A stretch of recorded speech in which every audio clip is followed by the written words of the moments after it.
যাদের পুরাতন স্বর্ণ আছে বিক্রি করবেন, সেক্ষেত্রেও সরকারের ট্যাক্স দিতে হবে। প্রিয় দর্শক, প্রত্যেকেই জানেন যে বর্তমানে এনবিআর এর কারে বিশাল অঙ্কের রাজস্ব আদায় করার জন্য সরকার একটি জুলি বেঁধে দিছে। কেন বললাম যে আপনারা যখন স্বর্ণ কিনতে যান, নতুন যখন কিনেন, তখন কিন্তু আপনারা কেনার সময় আপনি মেকিং চার্জ এবং ট্যাক্স দিয়ে থাকেন। অর্থাৎ আপনি যখন কিনেন তখন কিন্তু সরকারের একটা নির্দিষ্ট পরিমাণে ট্যাক্স প্রদান করেন। এখন প্রশ্ন হলো, আপনি যখন কিনে ফেলেন তখন এটা যখন ব্যবহার করেন পুরাতন হয়ে যায়, অথবা আপনার কাছে যখন থাকে পুরাতন হয়ে যায়, সেইটা যখন বিক্রি করেন আগে কিন্তু আপনাকে ট্যাক্স দিতে হতো না। এখন কিন্তু এটা বিক্রি করতে গেলেও ট্যাক্স দিতে হবে। অর্থাৎ এটা যে আপনার নিজস্ব সম্পত্তি সেটা কিন্তু আর থাকলো না। এটাকে একটি বিজনেস প্রপার্টিতে পরিণত করেছে বর্তমান সরকার। অর্থাৎ এখন থেকে আপনার পুরাতন গহনা, অলংকার, সোনা, রূপা যেগুলো আছে সেগুলো যদি বিক্রি করতে চান তাহলে ট্যাক্স দিতে হবে। আমরা জানি যে এই বছরের বাজেট প্রায় 9 লক্ষ কোটি টাকার মতো ঘোষণা করা হয়েছে। এটার যে অর্থ, এটার যে যোগান, এর জন্য যেটা করা হয়েছে সেটা হলো এনবিআর এর গাড়ে প্রায় 6 লক্ষ কোটি টাকা বেঁধে দিয়েছে সরকার।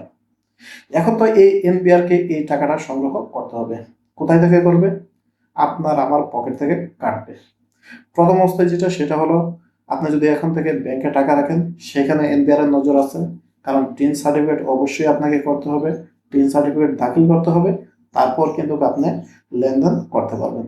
সে সাথে আরেকটা জিনিস যেটা, সেটা হলো যে পুরাতন গহনা, যারা বিভিন্ন ধরনের মহিলারা পুরাতন গহনা ব্যবহার করে, আপনার বাসায় যে পুরাতন গহনা আছে, আমার বাসায় যেটি আছে, সেগুলো যদি এখন থেকে বেচতে যান তাহলেও দিতে হবে ট্যাক্স। কেন? প্রশ্নটা হলো কেন?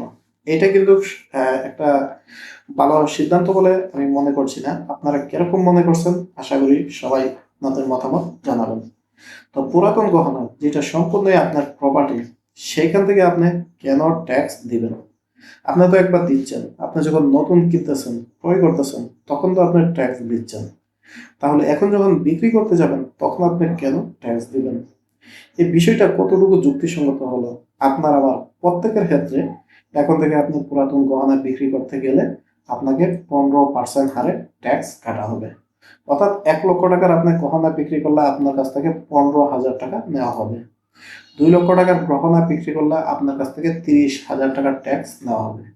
এটা কতটুকু ভালো হলো, কতটুকু যুক্তিসঙ্গত হলো, সে বিষয়ে আপনাদের উপর ছেড়ে দিলাম। তো এই বিষয়টা আপনাদেরকে জানানো উচিত ছিল, তাই জানিয়ে দিলাম। ধন্যবাদ।